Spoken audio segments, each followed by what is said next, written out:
Assalamualaikum warahmatullahi wabarakatuh. Saya Fatimah Zahro, NIM T 2018-8083. Saya akan mempresentasikan makalah yang berjudul tentang sistem endokrin. Apa sih sistem endokrin itu? Nah, sistem endokrin adalah suatu sistem dalam tubuh manusia yang bertugas untuk melakukan sekresi, yakni memproduksi hormon yang berfungsi untuk mengatur seluruh kegiatan organ-organ dalam tubuh manusia sesuai dengan yang dibutuhkan organ tersebut. Nah, jadi sistem endokrin ini berfungsi untuk mengatur. Nah, jadi organ-organ di dalam tubuh itu juga ada yang mengatur dalam kegiatan organ-organ dalam tubuh manusia. Nah, sesuai dengan yang dibutuhkan oleh organ tersebut. Selanjutnya yaitu fungsi endokrin. Nah, fungsi endokrin sendiri itu berfungsi untuk mempertahankan homeostatis selama istirahat dan olahraga. Nah, secara keseluruhan masing-masing kelenjar yang terdapat dalam tubuh memiliki fungsi yang berbeda-beda tergantung dari mana kelenjar tersebut dihasilkan. Secara umum, fungsi kelenjar endokrin adalah yang pertama yaitu penghasil hormon. Apa sih penghasil hormon itu? Nah, kelenjar endokrin bertugas untuk menghasilkan berbagai macam jenis hormon yang nantinya akan disalurkan ke dalam darah apabila diperlukan oleh jaringan tubuh tertentu. Selanjutnya yaitu mengontrol aktivitas.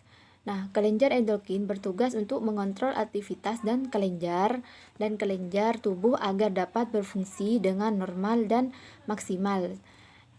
Selanjutnya, merangsang aktivitas. Nah, kelenjar endokrin juga bertugas untuk merangsang aktivitas kelenjar tubuh untuk kemudian disampaikan ke sistem saraf dan menciptakan suatu efek dari rangsangan tersebut. Selanjutnya yaitu pertumbuhan jaringan. Nah, kelenjar endokrin juga mempengaruhi pertumbuhan jaringan pada manusia agar jaringan tersebut berfungsi dengan maksimal dan juga mengatur metabolisme.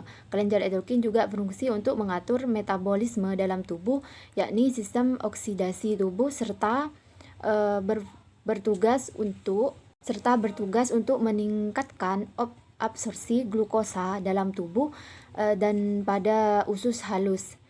Ada yang terakhir yaitu metabolisme zat. Nah, kelenjar endokrin juga bertugas untuk mempengaruhi fungsi metabolisme lemak, vitamin, metabolisme protein, mineral, air, dan hidrat aranga dalam tubuh untuk mengatur optimal. Nah, selanjutnya yaitu tentang macam-macam kelenjar endokrin akan dilanjutkan oleh presentator kedua. Baik, nama saya Nuril Azrina, NIM T 2018-8101. Di sini saya akan melanjutkan menjelaskan mengenai macam-macam kelenjar endokrin dan hormon yang dihasilkan serta fungsinya. Yang pertama ada kelenjar hipofisis. Kelenjar hipofisis terletak pada dasar otak besar dan menghasilkan bermacam-macam hormon yang mengatur kegiatan kelenjar lainnya. Nah, oleh karena itu kelenjar hipofisis ini disebut sebagai kelenjar pengendali atau master of gland. Nah, kelenjar hipofisis ini dibagi menjadi beberapa bagian. Ada yang pertama ada hipofisis bagian anterior, ada hipofisis bagian tengah, ada hipofisis bagian posterior. Apa itu hipofisis bagian anterior? Nah, hipofisis anterior ini diantaranya adalah contohnya ada hormon pertumbuhan. Kalau hipofisis bagian tengah, contohnya kelenjar ini menghasilkan hormon perangsang melanosit atau melanocyte stimulating hormone atau MSH. Nah, apabila hormon MSH ini banyak dihasilkan, maka menyebabkan kulit kita menjadi hitam. Nah, sekresi MSH juga dirangsang oleh faktor pengatur yang disebut dengan faktor perangsang pelepasan hormon melanosit dan dihambat oleh faktor inhibisi hormon melanosit atau MSH. Dan yang terakhir ada hipofisis bagian posterior. Nah, bagian posterior ini menghasilkan oksitosin dan vasopresin. Oksitosin berperan dalam merangsang otot polos yang terdapat di uterus, sedangkan vasopresin disebut juga sebagai hormon antidiuretik atau ADH yang berpengaruh pada proses reabsorpsi urin pada tubulus distal sehingga mencegah pengeluaran urin yang terlalu banyak. Dan yang kedua ada kelenjar tiroid atau kelenjar gondok. Tiroid merupakan kelenjar yang berbentuk cuping kembar, dan di antara keduanya terdapat daerah yang tersusun berlapis seperti susunan genting pada atap rumah. Nah, kelenjar ini terdapat di bawah jakun, di depan trakea. Nah, kelenjar tiroid ini menghasilkan hormon tiroksin yang mempengaruhi metabolisme sel dan pengaturan suhu tubuh. Tiroksin ini mengandung banyak yodium. Jadi kalau kita kekurangan yodium dalam makanan dalam waktu yang panjang, maka mengakibatkan pembesaran kelenjar gondok karena kelenjar ini harus bekerja keras untuk membentuk tiroksin. Jadi kekurangan tiroksin menurunkan kecepatan metabolisme sehingga pertumbuhannya menjadi lambat serta kecerdasan menurun. Bila hal ini terjadi pada anak-anak, maka mengakibatkan kretinisme, yaitu kelainan mental yang menyebabkan anak itu tumbuh kerdil serta idiot. Nah, kekurangan yodium yang masih ringan dapat diperbaiki dengan menambahkan garam yodium di dalam makanan. Produksi tiroksin yang berlebihan menyebabkan penyakit exophthalmic thyroid atau morbus Bechdel dengan gejala sebagai berikut, yaitu kecepatan metabolismenya meningkat, denyut nadinya bertambah, gelisah, gugup, dan merasa demam. Gejala lain yang nampak yaitu bola mata menonjol keluar dan kelenjar tiroidnya membesar. Dan yang ketiga ada paratiroid atau kelenjar anak gondok. Nah, kalau paratiroid menempel pada kelenjar tiroid. Jadi, kelenjar ini menempel pada kelenjar tiroid. Kelenjar ini menghasilkan parathormon yang berfungsi mengatur kandungan fosfor dan kalsium dalam darah. Jadi kekurangan hormon ini menyebabkan tetani atau tetanus dengan gejala kadar kapur dalam darah menurun, kejang di tangan ataupun di kaki, jari-jari tangan membengkok ke arah pangkal, gelisah, sukar tidur, dan juga kesemutan. Nah, tumor paratiroid ini menyebabkan kadar parathormon terlalu banyak di dalam darah. Hal ini mengakibatkan terambilnya fosfor dan kalsium dalam tulang sehingga urin banyak mengandung kapur dan fosfor. Pada orang yang terserang penyakit ini, tulang itu mudah sekali patah. Jadi kalau kita terserang penyakit itu, tulang kita mudah sekali patah. Penyakit ini disebut juga dengan von Recklinghausen. Dan yang keempat yaitu kelenjar adrenal. Kelenjar ini berbentuk bola, menempel pada bagian atas ginjal. Nah, pada setiap ginjal terdapat satu kelenjar suprarenal yang dibagi menjadi dua bagian. Ada bagian luar atau korteks dan bagian tengah atau medula. Nah, kelenjar bagian korteks menghasilkan hormon kortison yang terdiri atas mineral kortikoid yang membantu metabolisme garam natrium dan kalium serta menjaga keseimbangan hormon seks, dan glukokortikoid yang berfungsi membantu metabolisme karbohidrat. Kelenjar pada bagian medula menghasilkan hormon adrenalin dan hormon non-adrenalin. Nah, hormon adrenalin itu menyebabkan meningkatnya denyut jantung, kecepatan pernafasan, dan tekanan darah atau menyempitkan pembuluh darah. Nah, hormon non-adrenalin bekerja secara antagonis terhadap adrenalin, yaitu berfungsi menurunkan tekanan darah dan denyut jantung. Jadi, kerjanya hormon adrenalin dan non-adrenalin itu bekerja secara antagonis. Kalau hormon adrenalin itu meningkatkan denyut jantung, dan kalau hormon non-adrenalin itu berfungsi menurunkan tekanan darah dan denyut jantung.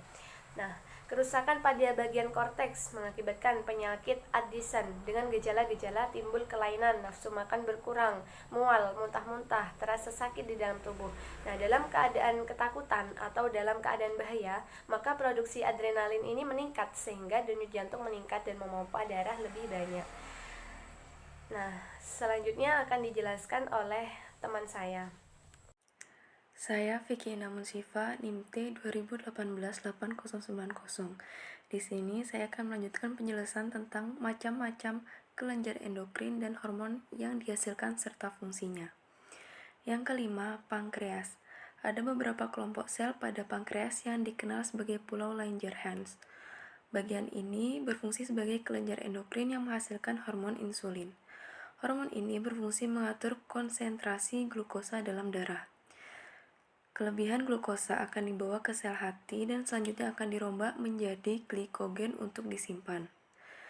Kekurangan hormon insulin ini akan menyebabkan penyakit diabetes yang ditandai dengan meningkatnya kadar glukosa dalam darah. Tanda-tanda jika seseorang mengidap diabetes mellitus, yaitu sering mengeluarkan urin dalam jumlah banyak, sering merasa haus dan lapar, serta badan terasa lemas. Selain menghasilkan insulin, pankreas juga menghasilkan hormon glukagon yang bekerja antagonis dengan hormon insulin. Yang keenam, kelenjar gonad. Gonad merupakan organ reproduksi utama, terdiri atas testis pada pria dan ovarium pada wanita. Selain sebagai kelenjar eksokrin untuk menghasilkan sperma, testis juga berperan sebagai kelenjar endokrin dalam mensekresikan hormon testosteron. Keaktifan kelenjar gonad terjadi pada masa pubertas dengan meningkatnya sekresi gonadotropin akibat penurunan inhibisi steroid. Kelenjar kelamin atau kelenjar gonad menghasilkan hormon dan dua sel kelamin. Dua sel kelamin tersebut yaitu ovarium di rongga perut serta testis di rongga perut bawah. Ovarium berfungsi sebagai organ endokrin dan organ reproduksi. Sebagai organ endokrin, ovarium menghasilkan hormon estrogen dan progesteron. Sebagai organ reproduksi, ovarium menghasilkan ovum atau sel telur setiap bulannya pada masa ovulasi untuk selanjutnya siap untuk dibuahi sperma. Estrogen dan progesteron akan mempengaruhi perkembangan seks sekunder, menyiapkan endometrium untuk menerima hasil konsepsi serta mempertahankan proses laktasi. Estrogen dibentuk di sel-sel granulosa folikel dan sel lutein corpus luteum. Progesteron juga dibentuk di sel lutein corpus luteum. Testis di rongga perut bawah. Dua buah testis ada dalam skrotum. Sebagaimana ovarium, testis juga mempunyai dua fungsi, yaitu sebagai organ endokrin dan organ reproduksi. Menghasilkan hormon testosteron dan estradiol di bawah pengaruh LH. Testosteron diperlukan untuk mempertahankan spermatogenesis, sementara FSH diperlukan untuk memulai dan mempertahankan spermatogenesis. Estrogen mempunyai efek menurunkan konsentrasi testosteron melalui umpan balik negatif terhadap FSH, sementara kadar testosteron dan estradiol menjadi umpan balik negatif terhadap LH. Fungsi testis sebagai organ reproduksi berlangsung di tubulus seminiferus. Efek testosteron pada fetus merangsang diferensiasi dan perkembangan genital ke arah pria. Pada masa pubertas, hormon ini akan merangsang perkembangan tanda-tanda seks sekunder seperti perkembangan bentuk tubuh, pertumbuhan dan perkembangan alat genital, distribusi rambut tubuh, pembesaran laring dan penebalan pita suara serta perkembangan sifat agresif. Sebagai hormon anabolik akan merangsang pertumbuhan dan penutupan epifisis tulang.